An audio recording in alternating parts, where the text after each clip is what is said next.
let's begin with a small story, just until everyone settles down. So everyone's heard of Akbar and Birbal? Yes. Okay.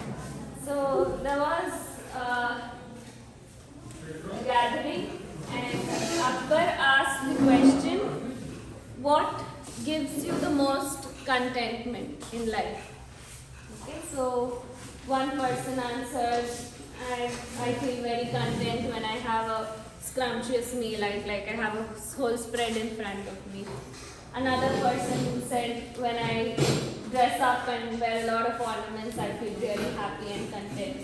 Another person said, I feel contentment when I help someone, when I give them, do some charity, so that's when I feel content.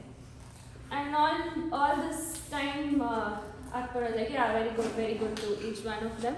And Birbal was just silently sitting the entire time. So Akbar said, come on Birbal, you are supposed to be the wisest of all. So why don't you tell me what is the right answer for this, and what's the thing which gives the most contentment?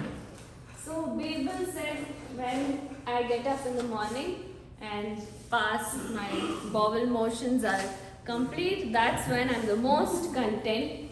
Throughout the day, that's those few minutes are when I'm the most relaxed and happy.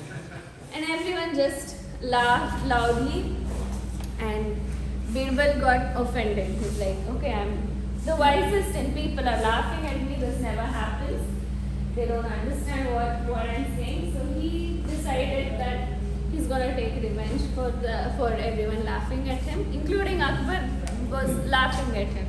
So he had to take revenge. So after a few days, when it was least expected, he supposed to have mixed some kind of medicine into Akbar's breakfast, and after eating that, he went and sat in the darbar. Akbar went and sat in the darbar. So darbar is where everyone comes with their problems, and the king has to give solutions for it. So throughout the darbar, which lasted for almost 2 to 3 hours, Akbar was always having that urge to go to stools, but he was not able to. Being the king, he can't just get up and go. So he had to wait for the darbar to be completed, and after that he rushed to the bathroom, and once he came out, he was just sitting with his head on his hands and just deeply breathing. And that time Birbal came and innocently asked, what happened? King, what happened to you? Why are you like this? So that time Akbar said, nothing, I was having this urge from so long and I just couldn't bear it. I had to sit throughout the darbar, and now finally when I just relieved myself, I feel so happy and so content. And that time Birbal just gave a sly smile and walked away, and made Akbar realize that okay, this was something which didn't happen by chance, and it actually was a planned way. So why am I telling this story? For us to understand how important certain things are which we are completely neglecting in life. And as I said, constipation yesterday, we discussed that it's the most prevalent and the highest selling pharmaceutical drug in the market. Okay, so to move on, we were discussing about the glucose imbalance. So we discussed the significance of glucose, that each and every cell in our body derives its energy by burning this glucose. So it's something which we cannot live without. But the very same glucose which is essential for life, when it is too much in the blood, it is making way for all the lifestyle diseases. So we are concentrating on 2 ways in which we are creating this glucose imbalance in our body. The first one being too much input, and the second one not spending enough of glucose. So we discussed about how we can correct the output part of it by exercising regularly, by going on long walks. So now we are to discuss the input part of it.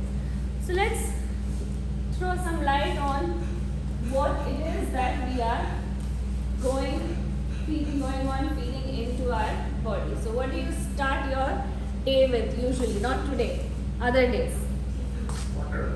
Water. Okay. Then coffee. Tea. Coffee, tea. Okay. No brushing? Oh yes. Yes. Brush first or after coffee, tea? Bed coffee. After coffee. Okay. So what is the common ingredient when we are either brushing or whether you're having coffee or tea? The first thing which we are all putting into our mouth is sugar. So first let me ask the question. Like we all know, we need 2 liters of water every day to be healthy. We need this much protein, we need this much fiber, we've heard of all that. So how much sugar do we need in a day for a healthy human being to? 5 grams. Okay. Any other answers? 6 grams? Yeah. So the correct answer is 0. So what does that mean? Sugar is a substance that we do not require at all in order to be healthy. So let me rephrase the question. What is the maximum amount of sugar which you can take in a day and yet be healthy? So that is what all of you said, 5 grams. So it is the maximum limit you can have in a day is 5 grams. That means So can you define sugar a little bit more? Zero sugar means what? Zero glucose? sugar is sucrose. Sucrose is in one step glucose plus fructose. Okay. Yeah, so glucose is what fuels our cells, and one step before that in the digestive process, a dimer of glucose and fructose is sucrose, which we commonly call in common man terms as sugar. Okay, so the requirement is 0. If you do not take sugar, you will be the healthiest person. The maximum you can take in a day and still be healthy is 5 grams. So now let's have a look at how much we are consuming. So banana is considered sugar. Banana. No, banana is not sugar. Banana rice. Fruits are sweet because of fructose, not because of sugar. Glucose, sucrose is not there. We'll discuss more about that. So right in the morning, the first thing which you said you are doing when you get up, if you have 1 cup of coffee or tea, usually that is 5 grams of sugar on an average. So your maximum daily limit has been completed in your very first coffee or tea. But we don't stop at 1 cup, right? On an average, it is 3 cups a day people have coffee or tea. So right in the morning to start our engine, we require that 1 cup. After breakfast, we usually have another. We go to work, we want to relax in between work, have another cup, have a heavy meal, feel sleepy yet have to sit in front of the computer and work, have another cup. So like this, on an average, if we go, we have around 3 cups of coffee or tea, depending on the region in which you live. It's either coffee or tea predominantly. So right there, an average of 15 grams of sugar entering your body. So before that, I was speaking about toothpaste. How does it taste? Sweet. Sweet, right? The advertisements show that, okay, kids have candy, ice cream, you have sweets. All of that is going to lead to bacteria in the mouth. They show nice animations fighting with the enamel of the teeth. And they say, because of the sweet, the bacteria is growing. So to fight the bacteria, again use our toothpaste, which is also sweet, and we so blindly believe them that that's actually going to help our teeth to become strong. So what happens after brushing for a minute? First, when you put it into your mouth, it was sweet. After a minute, it foams, and then it's tasteless, right? When you're going to spit it out, it's tasteless. So where did all the sugar go? Your body just absorbs that sugar. So every 100 grams of toothpaste has about 22 to 25 grams of sugar in it. And what do the advertisements show us? It's like this is a toothbrush. Then you have the toothpaste from this end to that end of the toothpaste, correct? So that's what we think we're supposed to follow. But if you've ever read the warning written in tiny alphabets behind the package of the toothpaste, it says do not use more than a pea-sized amount of toothpaste, especially for children below the age of 6. That's what they write. So it means we're not supposed to use more than this much. But what do the advertisements show us? They show it from this end of the toothbrush to the other. And what do we follow? The small tiny words or the advertisement? We are all more likely to follow what the advertisement says. So the children, especially infants, 1-year-old, 2-year-old kids coming to us in the clinic, the first thing parents usually complain about is, my kid doesn't eat well, it is so difficult to feed them. So they hardly have 1 liter of blood, and early morning you fill the toothbrush from this end to that end with toothpaste and brush their teeth. They're going to absorb so much sugar that their blood is saturated right there and they don't feel hungry. When do you feel hungry? When your blood sugar level dips, it's like a bell in the brain that, okay, you need to eat. So this blood, if you're saturating with sugar right from the beginning, like in this way, you're not going to have a good appetite. So why I'm saying this? So through sugar, the sugar we require is 0. But early morning itself, through the toothpaste, we have absorbed some sugar, and then through coffee, tea, we are having 15 grams of sugar. Then you may say, oh no, it's too hot season. We don't have coffee, tea because it's hot. We want to have cool drinks to cool the body. So any kind of cool drink, you can give different names, different colors, it doesn't matter. 40 grams of sugar for every 100 ml of any kind of cool drink. You say, no, I'm health conscious, I don't have cold drinks, I drink fruit juice. Any kind of fruit juice which comes in the packet, even that has around 30 to 35 grams of sugar for every 100 ml. And then we, especially I think North Indians, are very fond of sweets. After every meal, thoda kuch to meetha hona chahiye, we say. And then like that, either gulab jamun or rasgulla or different parts of the world, different sweets, every 100 grams you have, it's more than 60 to 70 grams of sugar. So why I'm saying this? Add everything up.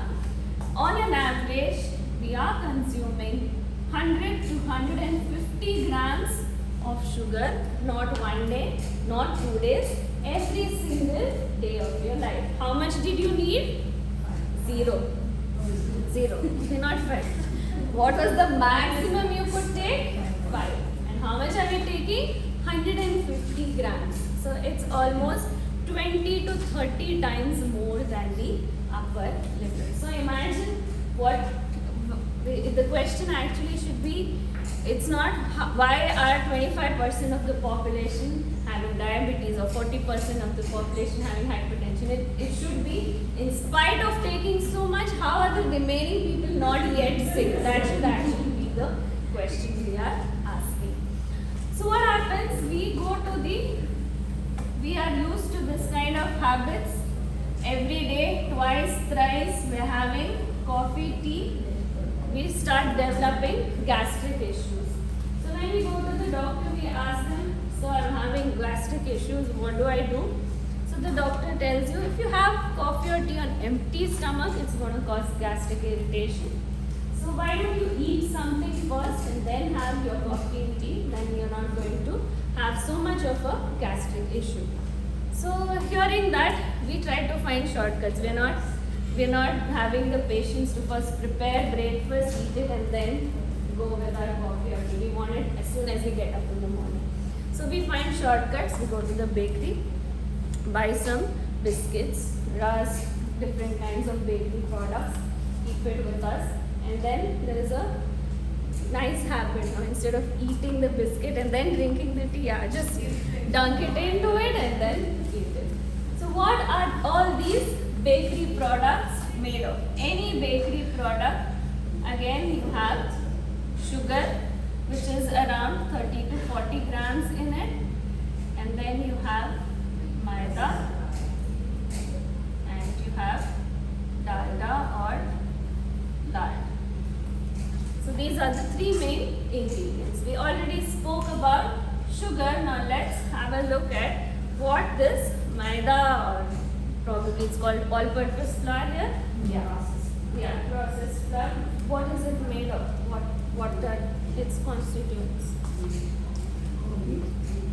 Wheat. Yeah.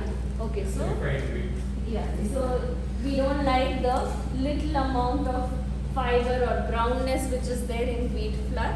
So we want to refine it, make it even more fine, make it look white because we like everything white. So we bleach wheat flour and make it into maida. So what is used for bleaching wheat flour is a chemical which is called as alloxane. Okay? So in the medical industry, there is a very important use for this substance alloxane. So now say I have invented a new medicine for diabetes. Okay? So I want to release my medicine for diabetes for the people. I have to first, the medicine has to undergo testing. It has to go through a series of lab tests, and only then I can release it in the market. So first, whom do I test my new medicine on?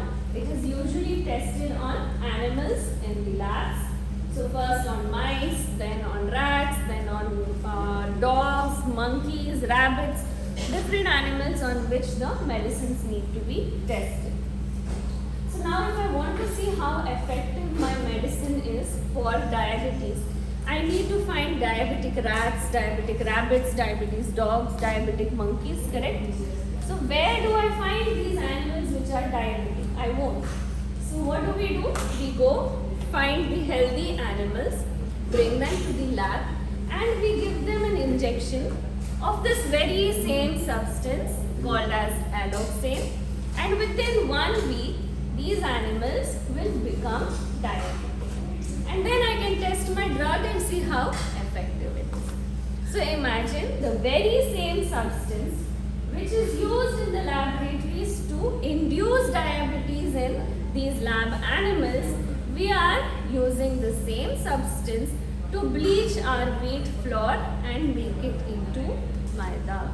So of course we are not taking it in such a large dose which is given to the animal, but then traces of this substance are entering into our body every single time when we eat a biscuit, eat pizza, eat noodles, eat samosa, eat naan, kulcha, paratha, whatever made from this all-purpose flour. Alloxane is entering into our body, and what does it do?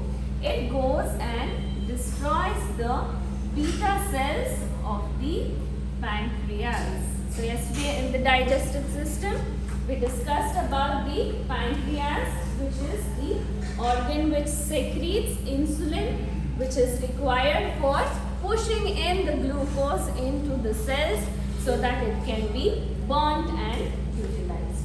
So the very same pancreatic beta cells are directly killed by the presence of alloxane. So no wonder, first of all, we are dumping so much sugar into our blood, and on top of that we are destroying the pancreatic cells, secreting insulin, which is going to help us to burn the glucose which is present in the blood.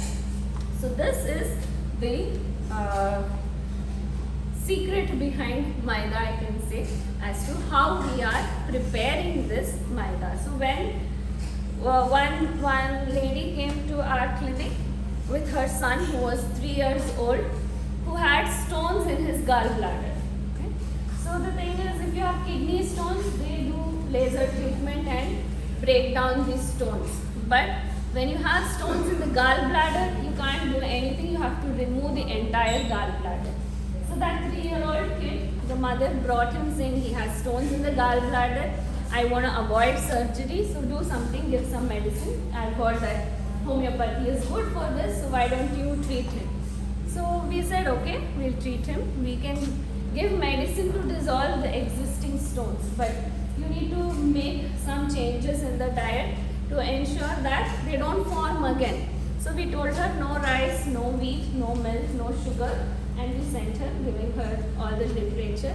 She came back after 3 to 4 months saying, it's not reduced even a bit. It's complaining of pain, the stones are as such, why is it? You have not done anything. She came shouting at us.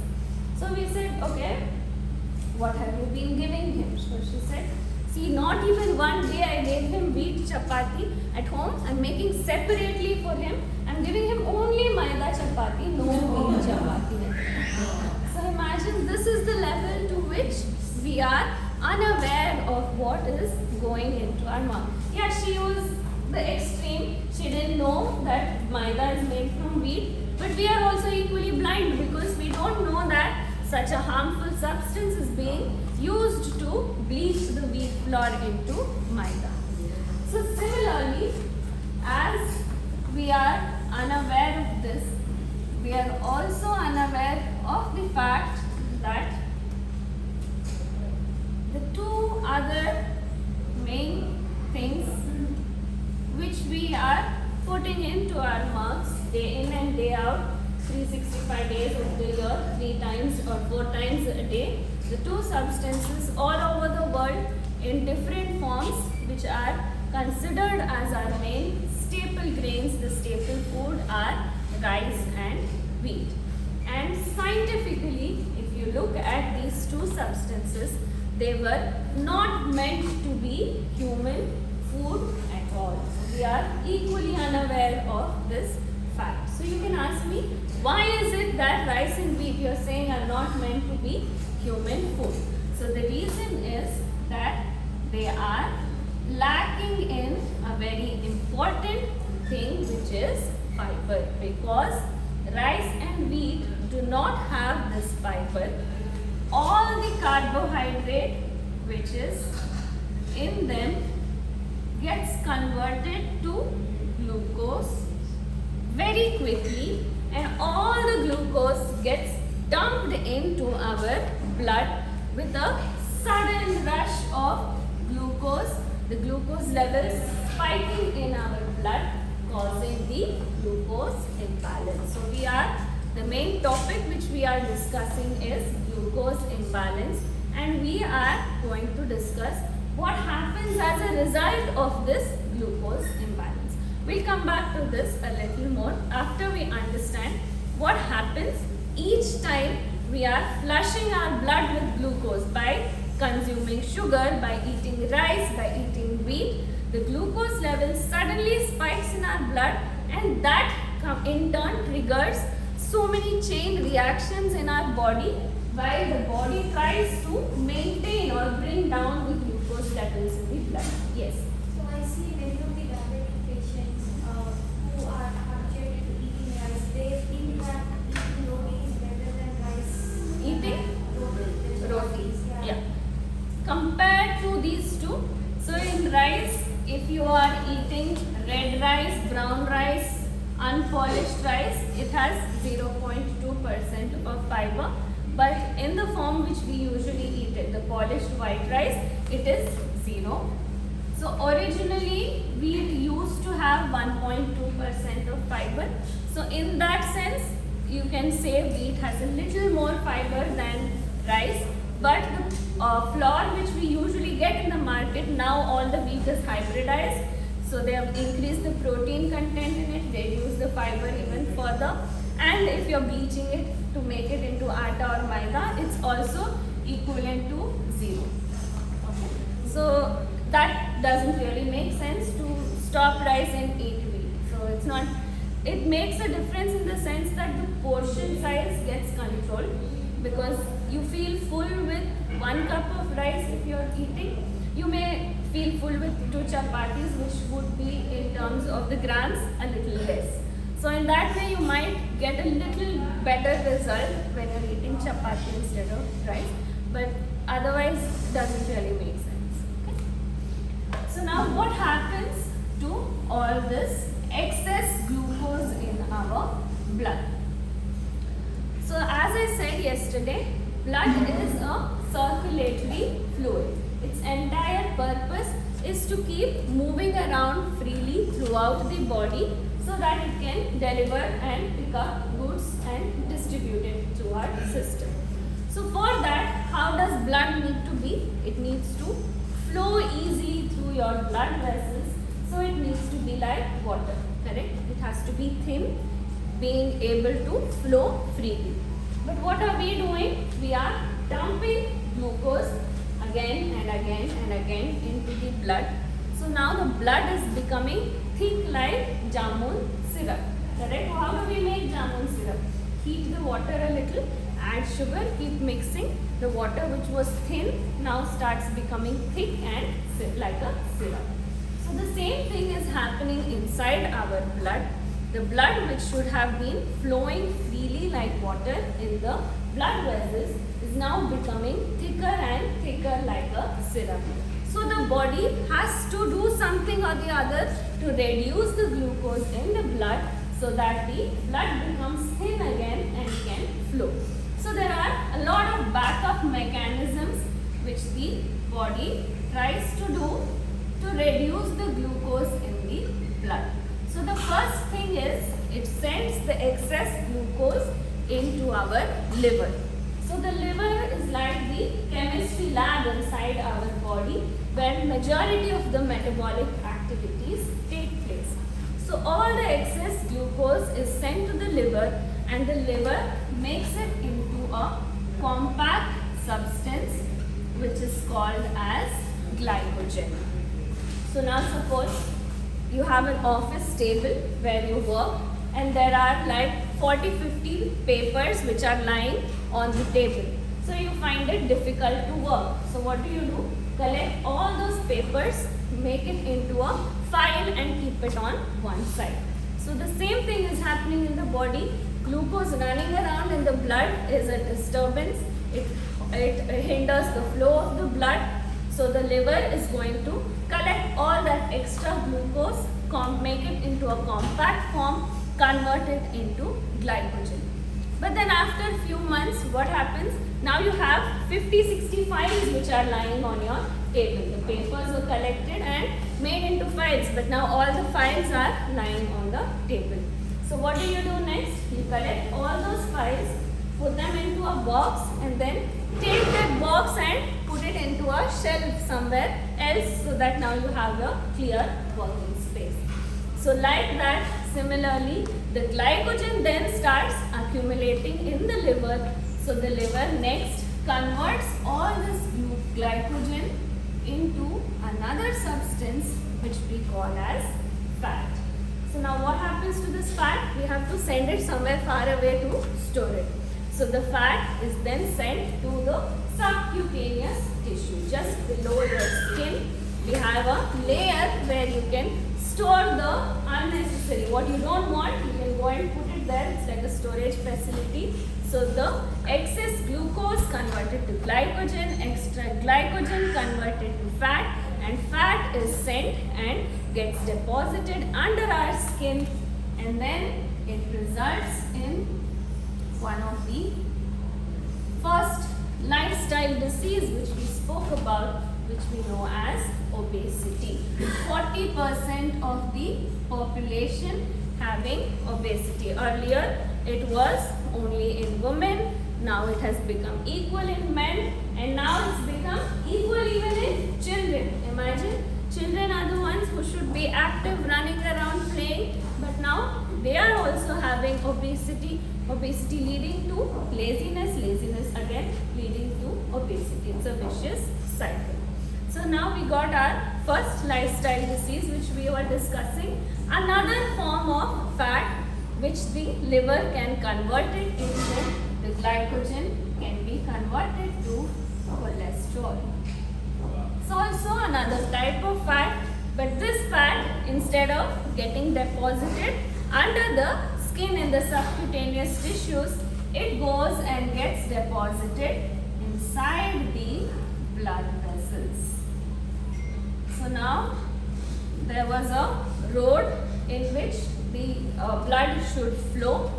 The blood itself has become thick, so it's not able to flow properly.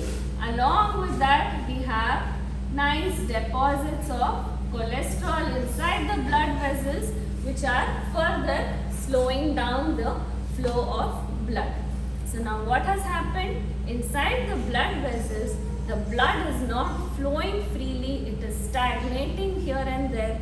So that is when we call it as hypertension or blood pressure. So let's take the example of gardening. A lot of you do gardening, right? So if you have a pipe which will say come from there to here and the plant is there. So now if I want to water the plant which is there, what do? We just cover half of the pipe with our finger. So when you do that, instead of the water falling here, the pressure increases and it goes and falls there. So the same thing, imagine inside your blood vessels, instead of a finger creating that block and increased pressure, the cholesterol deposits inside the blood vessels are causing the blood to not flow properly, stagnate, and the pressure inside the vessel increases. That is what we call as BP or hypertension. So till now we were in the believing the scientific myth that salt is what creates our hypertension, right? The first thing as soon as you notice fluctuations in the BP is stop eating salt, reduce salt, but continue to eat sugar. The root cause for your hypertension is not the salt that only temporarily increases or reduces the blood pressure.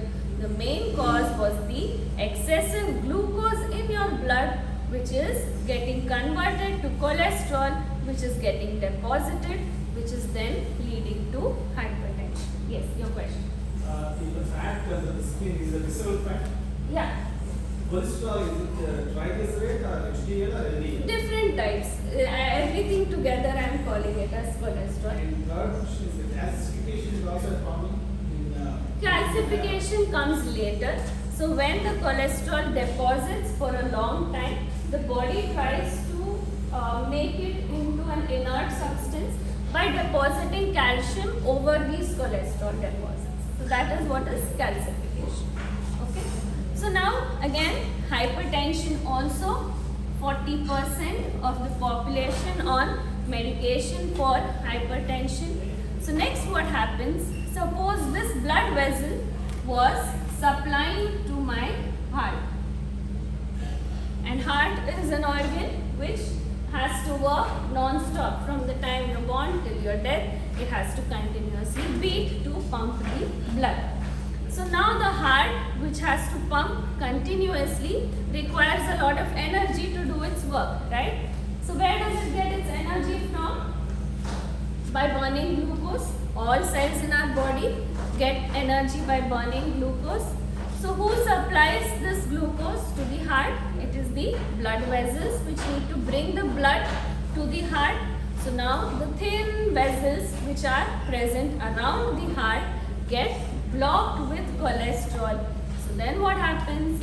If the blood flow is getting blocked to the heart, one region of the heart may not receive sufficient blood supply, not get enough energy, and then a part of the heart muscle will die. What do we call that?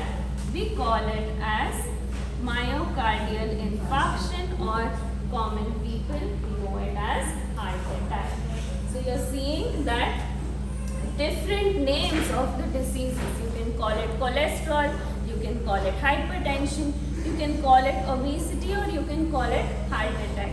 But the root cause for all these so-called lifestyle diseases is the very same increase of glucose in our blood in the body. So if the very same process happens in the brain, what do we call it as? We call it as a stroke. If a part of your brain does not get enough blood supply, is cut off from oxygen and the nerve cells die, then it is called as a stroke. So the right side of the brain, if you get a cut off of blood supply, the left side doesn't work. If it's in the left side, the right side doesn't work, because the brain controls the opposite side of your body. So yeah, we add another disease, stroke, into this list. Now another option is the increased glucose is so much that it goes and deposits onto the RBC, the red blood cells. So the blood has a plasma component, which is the fluid liquid part, and it also has the cells, the red blood cells, white blood cells, and the platelets. 3 kinds of cells which are there in our blood. So the red blood cells have hemoglobin, which is actually meant to combine with oxygen and carry the oxygen to different parts of the body. So this hemoglobin, instead of combining with oxygen, is now going to combine with glucose because there is so much of it in the blood. So what do we call that? We call that as glycosylated hemoglobin or HbA1c. If you are diabetic, borderline diabetic, please concentrate on this. This is very important for you to know. Usually what do? We check fasting and postprandial, that is before food and after food we check the blood sugar levels. So that is only going to indicate to you how much of glucose is dissolved in the liquid part of your blood, which is going to change every minute based on your activity, based on what you eat, based on whether you slept, got up. Based on that, it's going to vary every minute. But the actual, the true indication of your diabetic control or whether you have diabetes or not is your HbA1c, glycosylated hemoglobin, because once the glucose combines with this hemoglobin, it is a permanent combination. As long as this hemoglobin is circulating in your blood, it's going to be combined with the glucose. So the lifespan of RBC in our body is 120 days. So if you check your HbA1c level, you get an average of your sugar level for the past 3 months. 120 days is 3 months. So that is the correct indication of your sugar levels in the body. Yeah. Go direction. You want to do it? I'm sorry. No.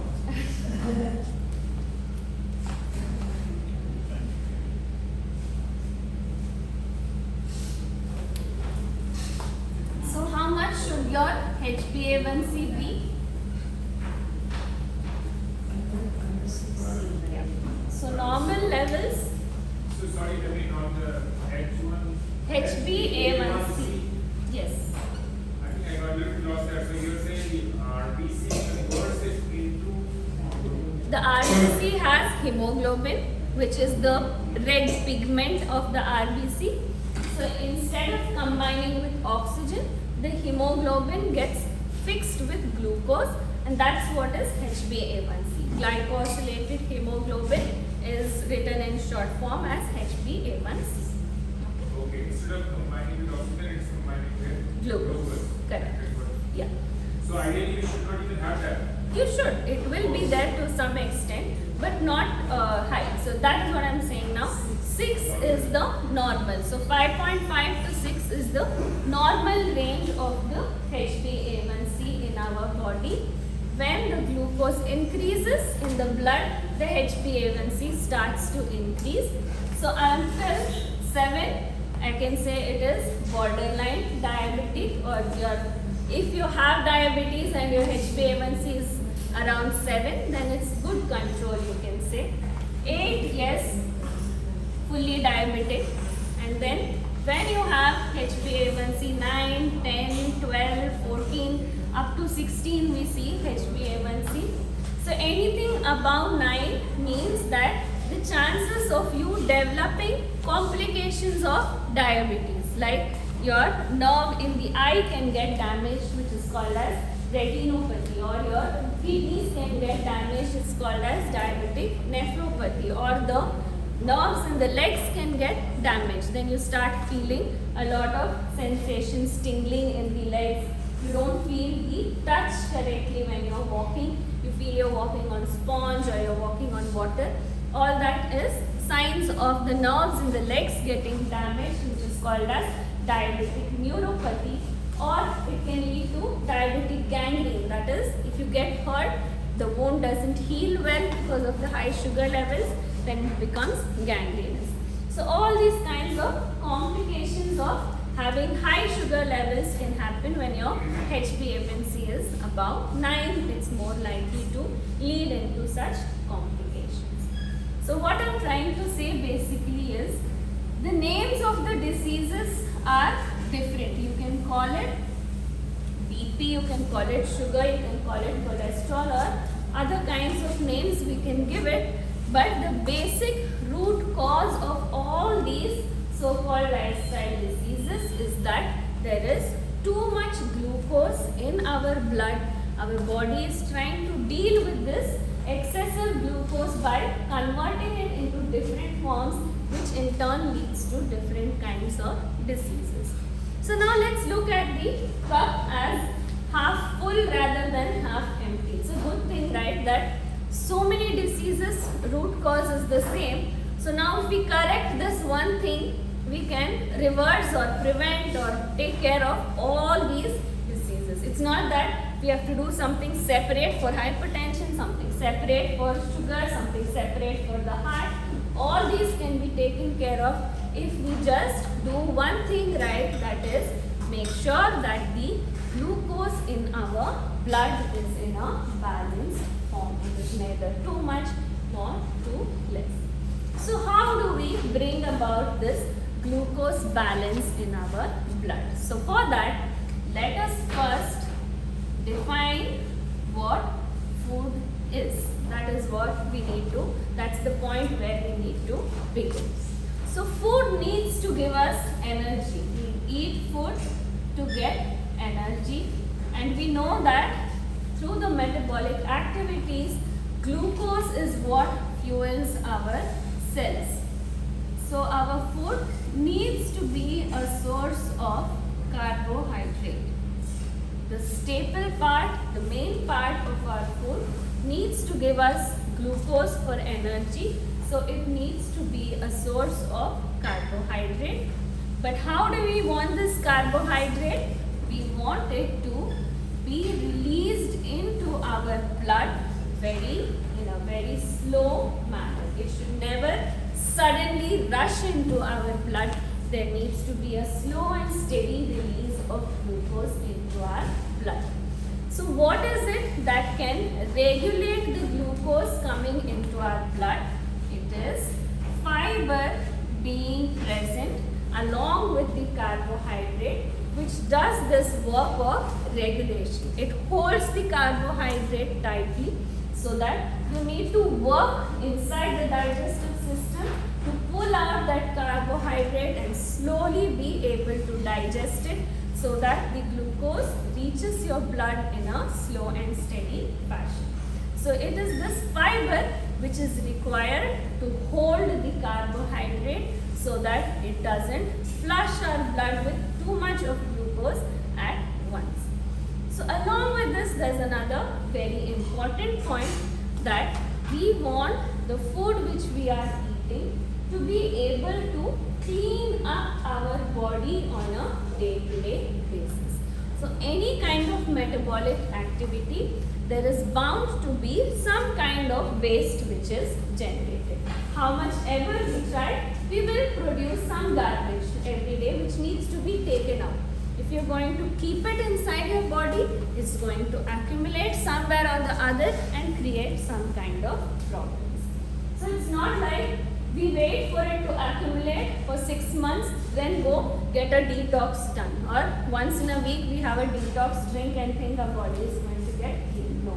What is it which we consume every single day? It is our food. And we want that food to be able to clean up our body on a day-to-day basis. So, cleaning properties should also be there in our food which we consume on a day-to-day basis. So now let's put rice and wheat into this definition of food. Correct? This definition is acceptable to everyone. This is how we need our food to be. So when we put rice and wheat into this definition, yes, they are a source of carbohydrate. So first thing is tick. Yes, they will provide us with glucose. They will give us energy. Correct? Tick. But is it slow? No, not at all. It is very, very fast. Within 30 minutes, all the carbohydrate is converted into glucose and rushes into our blood. Is there fiber? No. Very, very little fiber. Even that we are polishing and removing and eating. So no, it does not have fiber. And cleaning? Not at all. The fiber is what can clean up the body. It is lacking in fiber, so it has no cleaning properties. So when we first have the right definition of food, then we understand why rice and wheat are actually not meant to be the food for our body. The design of our body is such that there are 108 steps in digestion which need to take place before the glucose can come into our blood. That is how it can slow down. But then what are we doing? We are consuming something which has so little fiber in it that it is all rushing at once and then triggering all those mechanisms leading into several diseases. So what do we need to do? We need to find some kind of food which will have, being a grain having carbohydrate, it also needs to have fiber along with that carbohydrate so that it can slow down the release of glucose. So when we start searching for such grains,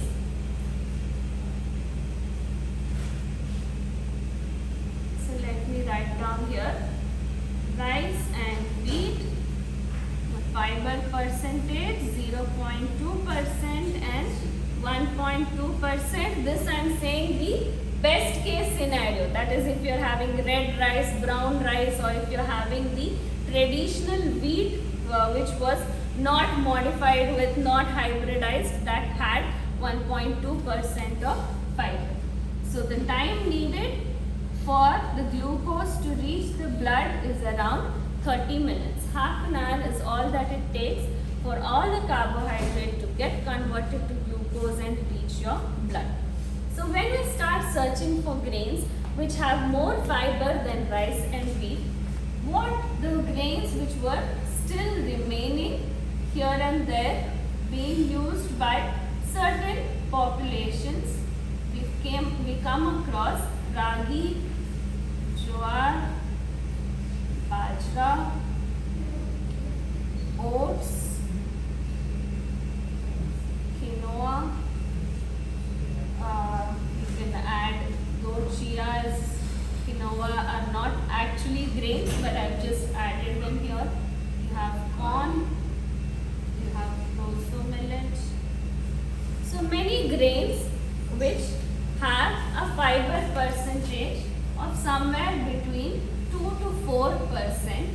So compared to rice and wheat, yes, they are very, very good. They have much more fiber than rice and wheat.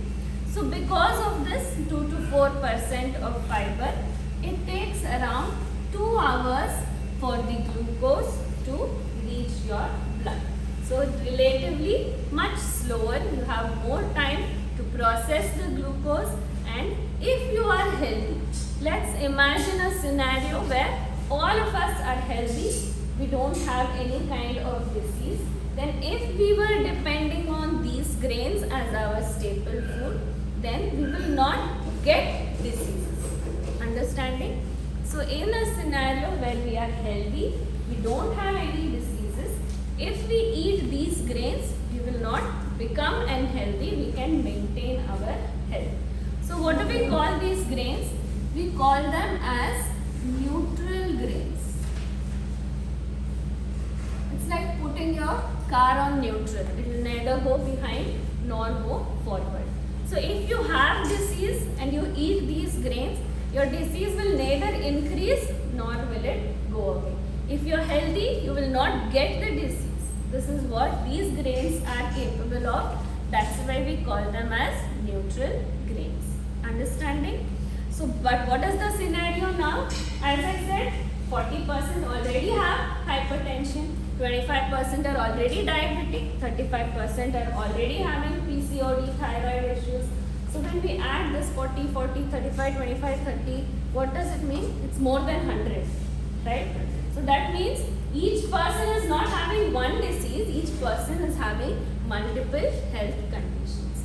So for this scenario where we're already sick, this is not going to do the job. We don't want to maintain our disease. We don't want to just be in that diseased state. We want to come out of these diseases and become healthy. So we need to search for grains which have a higher fiber percent than the neutral grains.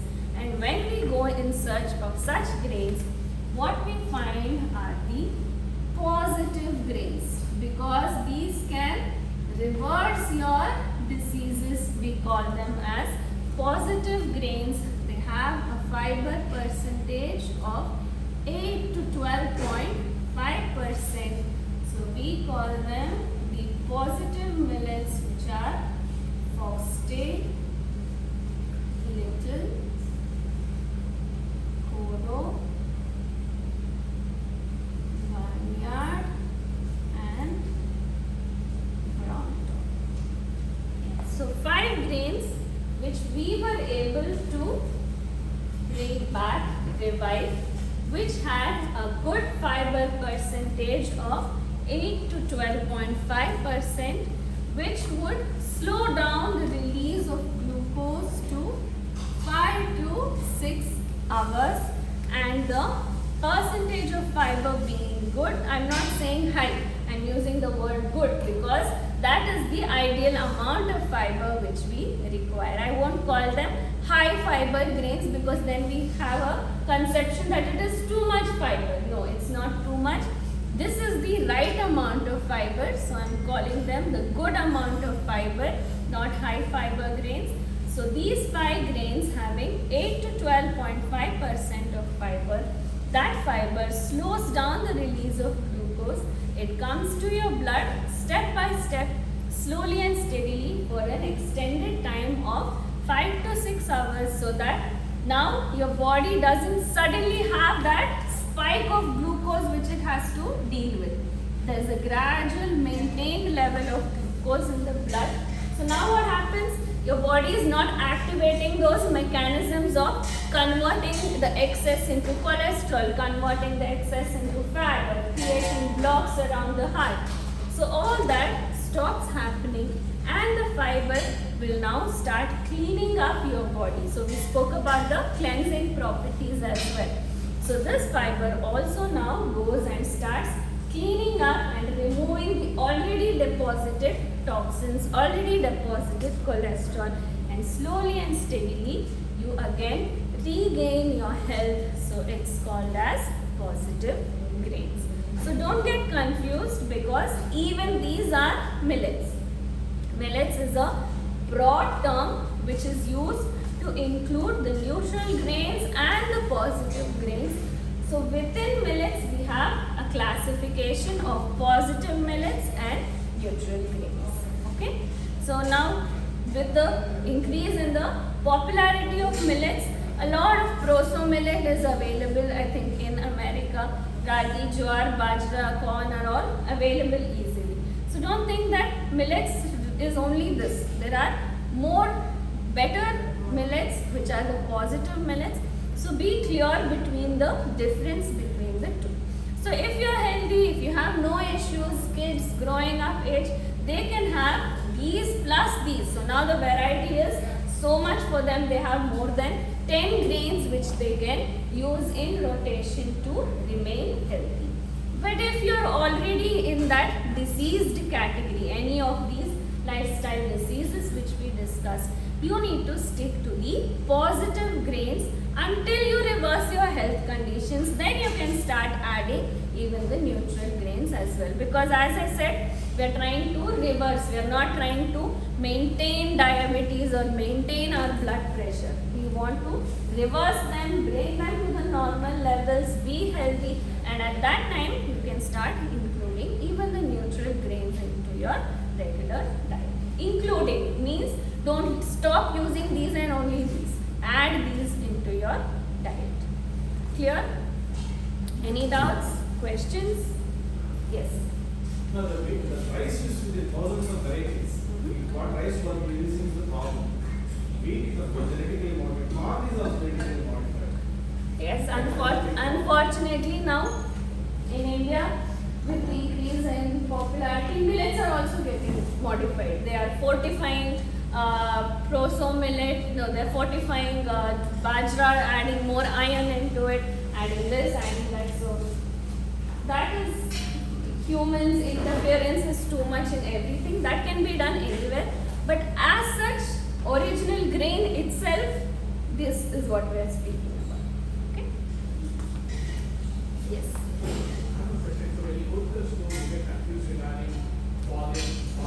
We'll speak about that. We have not yet reached that point. We'll speak about polished and unpolished. Too much, no, nothing like that. Yes. So in terms of when you say it's low release of glucose, so you're saying the body is actually doing the repair during that. I mean, like you mentioned that the body repair affects after the glucose is consumed. It's not that the entire amount of glucose is coming into your blood after 5 hours.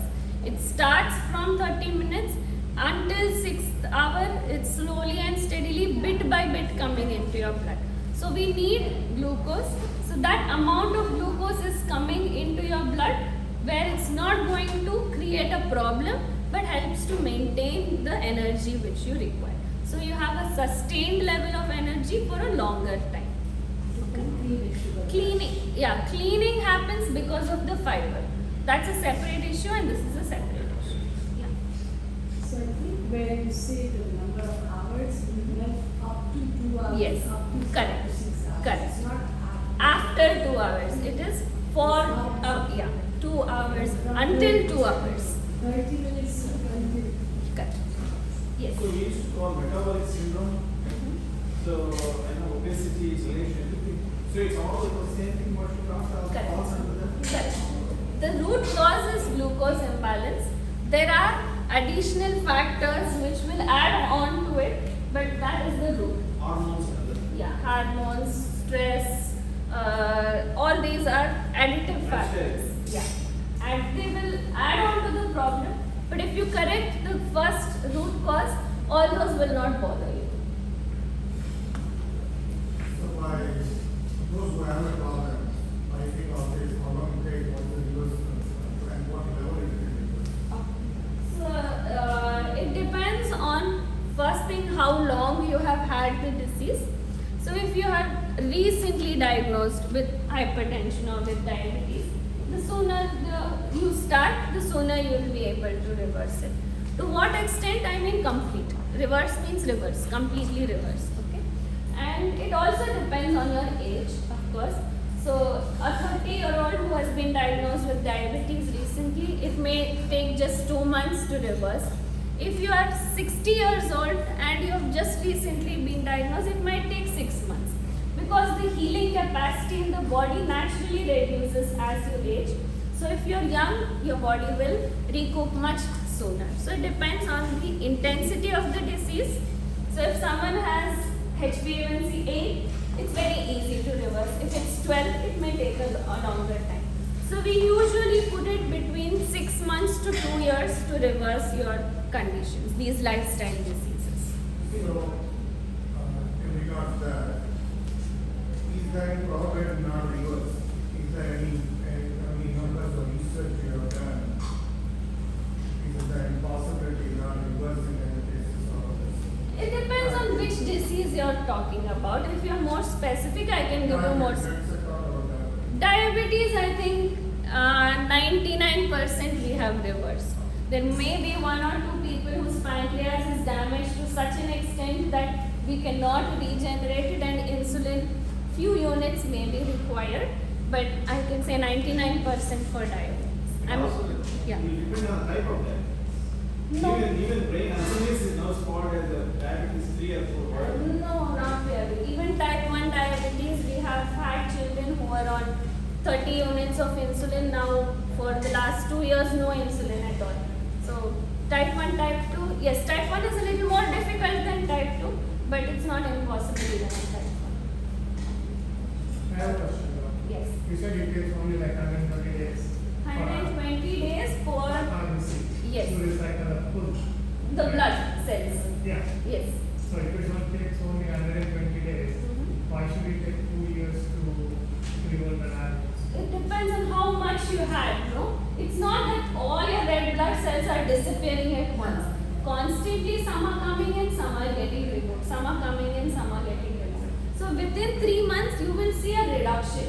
So if your HbA1c was 12, in the next 3 months, if you're doing everything right, it should come down at least to 11 or 10. So it will gradually reduce. You can't directly go from 12 to 6. Because it's a constant process. See, in the body, nothing is like, okay, today everyone go out and a new batch coming. It's like continuously few are coming in and few are going out. What if you take out all of that and replace it with good?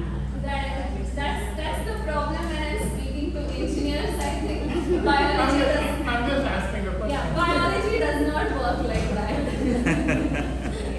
You don't get disease in a day, you don't get rid of disease in a day. Can we give a genetic disorder like Frederick Aroussia? Genetic disorders you cannot reverse completely. So that's why I said you be more specific about the disease. You can help them to an extent, but not reverse. Epigenetics deals with that, you know, how DNA expression changes as the Yes. lifestyle completely Correct. change, you know. Correct. That's it. So I can give you an example to understand clearly. Like genetics is like a loaded gun. Okay, so you have bullets in the gun. That is how genetics is. Whether you fire the gun or just hold it in your hand depends on your lifestyle. So with a good lifestyle, even in spite of having your family history of having lifestyle diseases or this disease, that disease, you can still prevent it. See, there are suppose 2 brothers. If one has a good lifestyle, the other has a bad lifestyle. The genetics is almost the same in them, yet one can have disease, one can be healthy. So your lifestyle is what decides to what extent your genetics gets expressed. But what you are speaking about are diseases where you're born with such an extent of genetic mutations which is causing problems from birth. So for them, we cannot say we will reverse the genetics, but you can surely help them to different extents based on the condition. So what are the genetic diseases? Is it diabetes is also considered as a genetic? That's what I'm saying. Everything will have a genetic component to start with, but then everything also is influenced by your lifestyle. So first correct what you can so that the genetics gets does not get expressed to the extent to cause problems. These days of GMO seeds and all that, and I'm not sure how much you or Dr. Harper is involved in managing at the policymakers level. Is there any influence? It's a $1 billion question. We have organizations. Repeat the question. To what extent we can work to prevent genetic modification of seeds? Yeah, that's a difficult question, and yeah, there are a lot of groups which are actively protesting or getting involved in trying